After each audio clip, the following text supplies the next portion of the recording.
भीमराव अंबेडकर के बाद उस समाज से दूसरे कानून मंत्री अर्जुन राम मेघवाल जी, उनका बहुत बहुत हार्दिक अभिनंदन, बहुत बहुत। और एक बात बताऊं, बहुत कम लोगों को पता होगा, आईएएस रहे, आईएएस की नौकरी छोड़ के समाज की सेवा के लिए राजनीति में आए, लेकिन आप मिलोगे तो हमेशा ऐसा लगेगा जैसे किसी गांव में किसान से मिल रहे हो। कभी मुझे उनसे मिलकर ऐसा नहीं लगा अब पहले मेघवाल जी आईएएस रहे होंगे।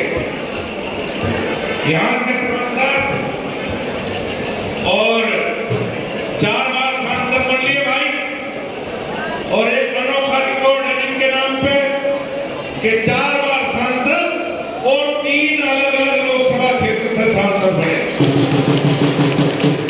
और मेघवाल साहब, जब मैं छात्र था हरियाणा कृषि विश्वविद्यालय का, तो पहली बार अरविंद शर्मा निर्दलीय सांसद बने थे।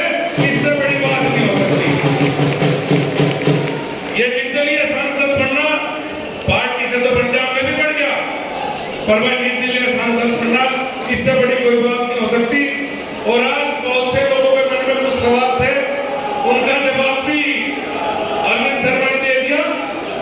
तो ऐसे आदरणीय अरविंद शर्मा जी, हमारे महामंत्री कौशिक जी, पवन सैनी जी, हमारे दोनों जिलाध्यक्ष डागा साहब, कादयान साहब, आनंद सागर जी, नजीब जैन, और मैं सम्मानित मंच के दो, चुकी आज मंच पे पूरा मंच भरा हुआ है, उपस्थित बुजुर्गों, साथियों, बहुत बड़ी संख्या में उपस्थित मातृशक्ति, मैं तो आज रैली में बिना बुलाया आया हूं।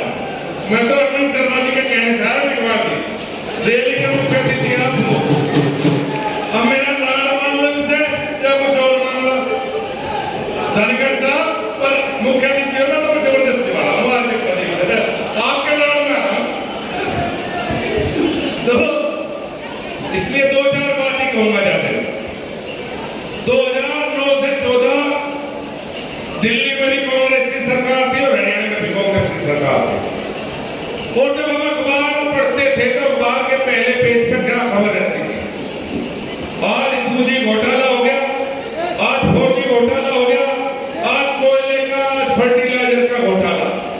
पहला पेज देख के लगा था कि कांग्रेस ने देश बेच दिया, इस देश पर कुछ नहीं छोड़ने के। अगला पेज खोल लेते, अगले पेज में मुंबई में विस्फोट, कश्मीर में 10 मर गए, छत्तीसगढ़ में नक्सली का हमला हो गया, पाकिस्तान ने गोलीबारी कर दी। ऐसे मौके पर, ऐसे समय में जब देश निराशा की तरफ जा रहा था, उस समय 2011-12 में पहली बार मोदी जी का नाम सामने आया कि इस देश में एक ऐसा मुख्यमंत्री भी है जिसके राज में 24 घंटे बिजली आती है, जिसके राज में सड़कों में गड्ढा नहीं है, जिसके राज में नई नई इंडस्ट्री लग रही है। और देश ने एक निर्णय लिया कि मोदी जी को देश का प्रधानमंत्री बनाना।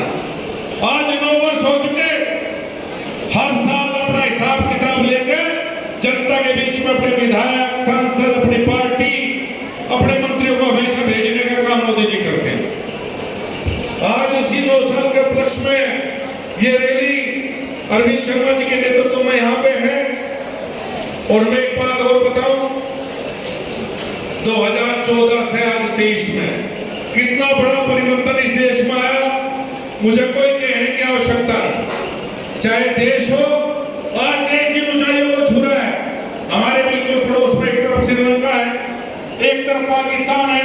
और जब मोदी जी आए थे तो श्रीलंका की भी इकोनॉमी हमारे जैसी थी और पाकिस्तान की भी हमारे जैसी थी।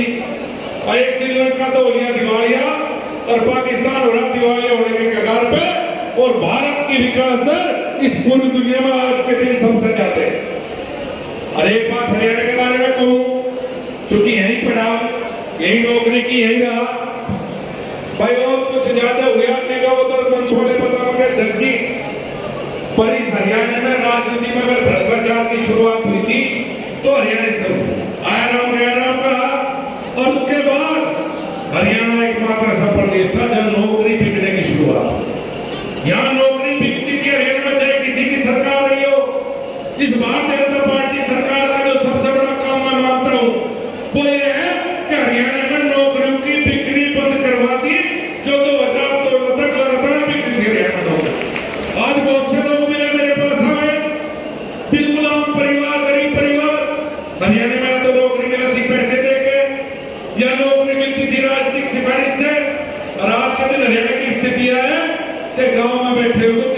चक्कर नहीं काटने नेता के, सीधी सी बात है जाएंगे और अपना नौकरी लगेंगे अपने हिसाब से।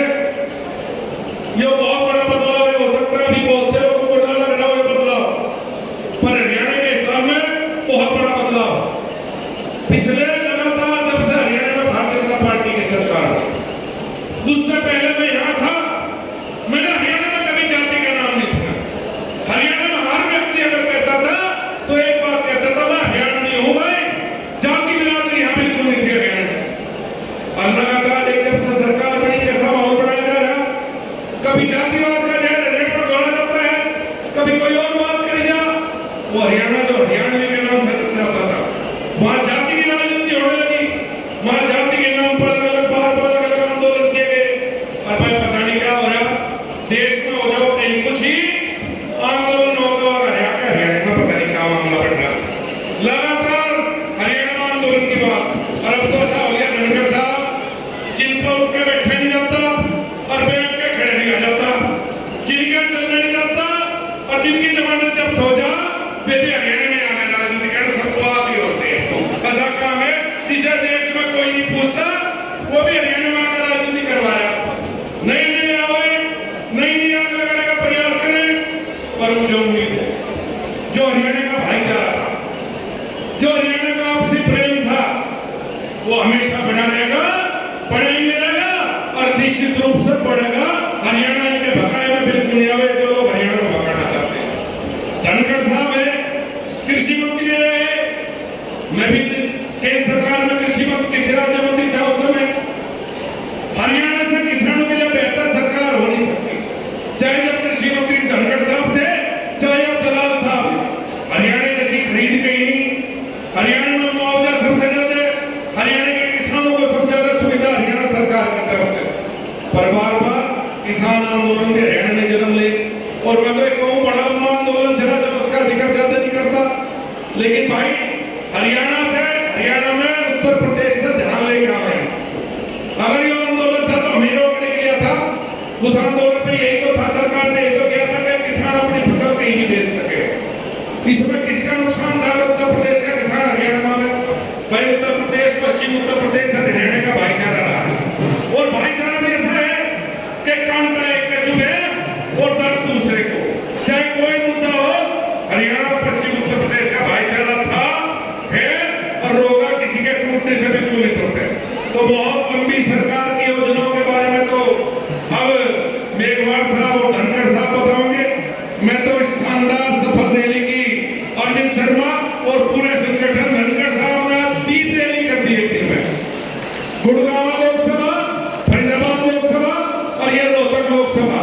और मैं कहूँ धनखड़ साहब, जो भी आपने एक रिकॉर्ड ही बना दिया, लिखे बड़ा रिकॉर्ड है आपके नाम, और वह बड़ा मुश्किल काम है, लेकिन संगठन के व्यक्ति हैं तो मेरा पूरे संगठन को बहुत बहुत बधाई। और पंडित जी लगे रहो, हम सब आपके साथ हैं, पीछे बिल्कुल हटने की जरूरत नहीं।